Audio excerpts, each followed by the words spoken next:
Hi YouTube, it's me, Miss Panda of Panda Talk Time, and I'm coming at you today with another little quick video.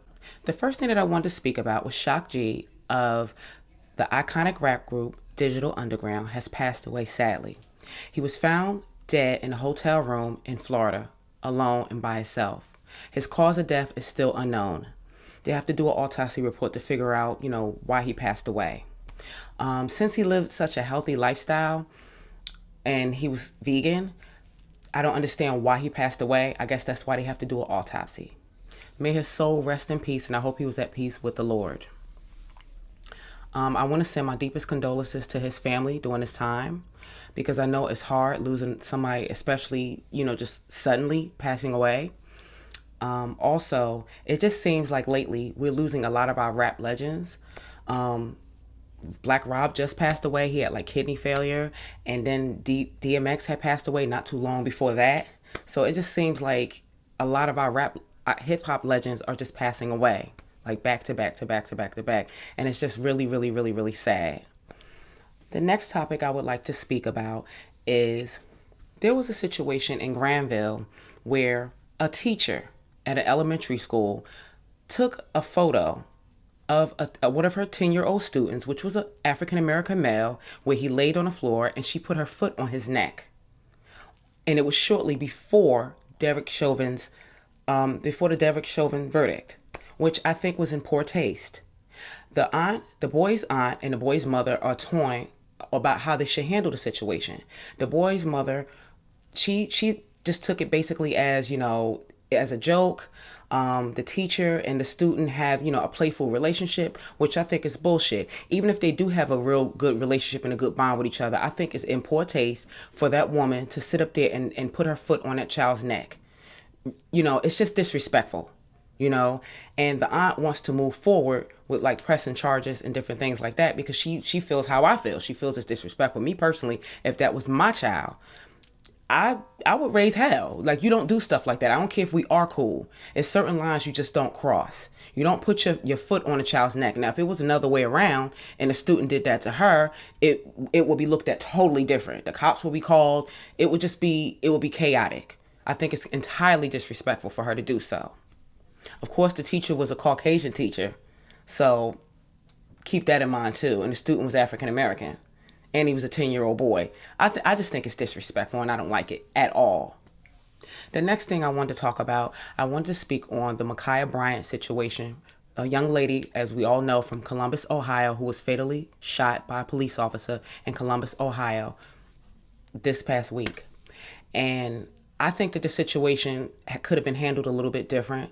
I feel like the officer could have assessed the situation a little bit first. I know he had to make a split-second decision because she did have a knife in her hand trying to defend herself.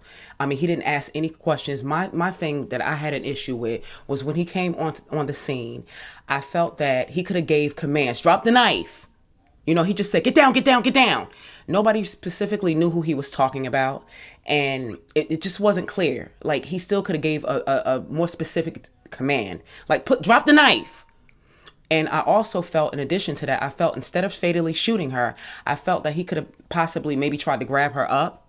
I felt that the adults there, I felt like they failed her in that situation. When, I reviewed the video myself. I watched it by myself several times, and I also watched it with my children. And there were two adults that were just like standing there. Where I come from, there's been situations where there has been fights broken up by adults, where people had weapons and the cops weren't called. Nobody was hurt. Everybody was still alive till this day. You mean to tell me they couldn't have tried to break the fight up? My question is, what happened before that to sit up there and have the situation to escalate? I've been hearing different things that allegedly, the foster mother allegedly had some tension between My'Khiah and her foster mother that she was living with. That created this situation where the foster mother allegedly got upset with her about something. I don't know what the situation was. That's still being investigated, where there was an issue between the two of them, where she called these two young ladies over to the house to have a confrontation with My'Khiah. I don't know specifically why those details haven't came out yet, but I don't know whether the girls that she called over to the house, I don't know what her relationship with them were. I don't know if those were her nieces biologically, or I don't know if they were just friends. I don't know, but I do know for a fact that they were much older than My'Khiah. My'Khiah was only 16, and these young ladies were in their late 20s, like almost 30. I don't understand why as a foster mother, why couldn't she have dealt with the situation a little bit differently? I felt like if the child was becoming too much for her to handle, or if she wasn't listening to her, that I felt that she could have maybe had a conversation with her and set some rules in place. And if she didn't, gave her a reasonable amount of time where her attitude or the situation didn't change and what she felt was a reasonable amount of time, then maybe she could have had a conversation with her caseworker, I'm from New Jersey, and we call it DIFUS. I don't know where everybody else, or we call it Child Protective Services, but we call it DIFUS where I come from. I don't know what they call it in Ohio, but she could have called Child Protective Services and called her case manager. I'm sure the child, because she's in foster care, had a case manager, and she could have just explained to her that she was having some issues with this young lady, and that she wasn't listening, and maybe she could have her removed from the home. That to me would have been better than calling somebody and having somebody to come over there and physically get into an altercation with this young lady. Now, the young lady grabbed a knife. I wouldn't say that was like maybe the best idea, but to do at the time. But you have to realize that a lot of these people are criminalizing this young lady, and even though she was the victim in the situation, and a lot of people are just talking badly about her because she had a knife in her hand. She had a right to defend herself. She was being jumped on by two grown ladies. She was being jumped. First of all, they had no business jumping on her. Second of all, they were grown, so that was wrong in itself. Let's start there. And I'm sick and tired of people dying, and people are attacking the people who died, and they have to stand trial after they die. I'm tired of this.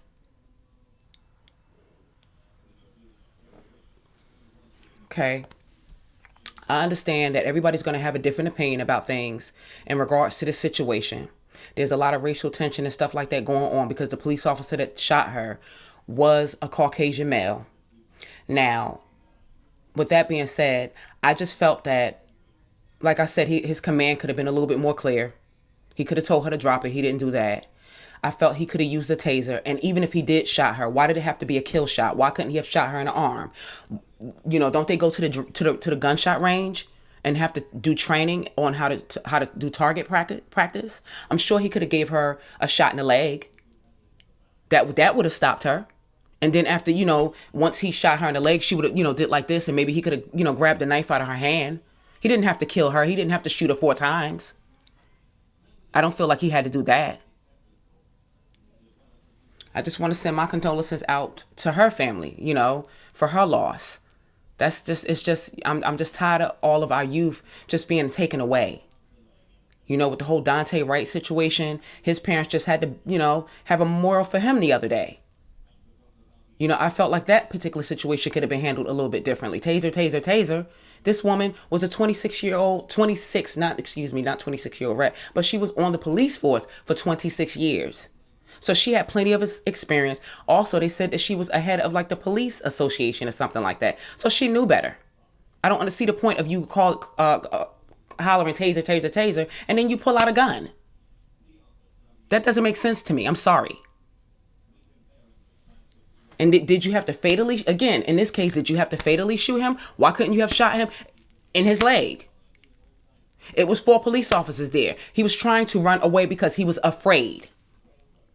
They pulled him over because he called his mother and said that there was air freshener in his rearview mirror, and they pulled him over for that. Okay, that's fine. But then once they ran everything in the system, found out he had a warrant. They had a warrant that was unanswered because he didn't show up to court. That's why they issued a bench warrant. The reason why they issued a bench warrant, because the warrant was sent to an address where he no longer lived. That's why he wasn't able to show up in court. Plus, they said the DMV is backed up in Minnesota. So a lot of times, even if you pay for your tags and everything, I think it's still closed. You have to do everything online. And it takes, and people are still waiting for their tags and stuff to be sent for them. I don't understand why the police force didn't tell them to just be a little bit understanding to that. This boy did not have to die. This was senseless.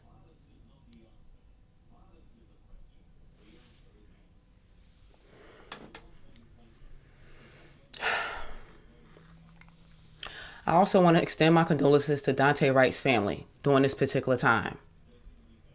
I'm so sorry about this. Like, I'm sorry for your loss. May his soul rest in peace. I hope this lady I'm tired of all of this.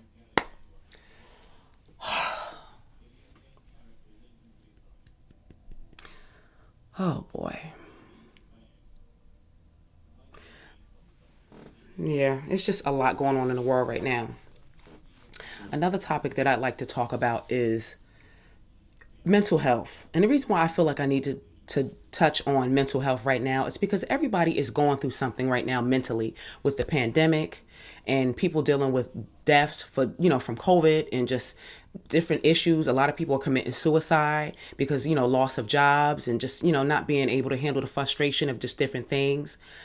In the Black community, there's a stigma about going to receive help from, mental counseling, from like a psychotherapist or like some type of mental health counseling or whatever the case may be. I say if you need to get counseling, you go and get counseling if you need it, because there's a lot going on in the world right now. People are losing jobs. People are losing their lives for different ailments and diseases. People are just, suffering from different things. And if you feel like your anxiety and different things is getting out of hand, you don't hesitate to pick up the phone and call somebody. And you get yourself some help and don't be embarrassed about it. People might make fun of you. It is what it is. I'm not ashamed to admit that I had to sit up there and get some counseling at one point because I suffered from postpartum depression once before in one of my pregnancies. And there was things that was coming up that was happening to me that I couldn't figure out on my own. And I had to go to someone to get more definitive help with absolute clarity. I was talking things over with like my mom, and she was helping me out the best way that she could. And I appreciated that. And my husband was helping me out the best way that he could. And I also appreciated that. But even with them being as supportive as they were, I still needed more in-depth help. I needed to talk to somebody from a more definitive standpoint to give me a little bit more clinical experience. So if you need the help, don't be afraid to go through your insurance and get the help. Okay, YouTube, that will conclude our video for today. Thank you very much for watching. Don't forget to like, share, and subscribe. Goodbye.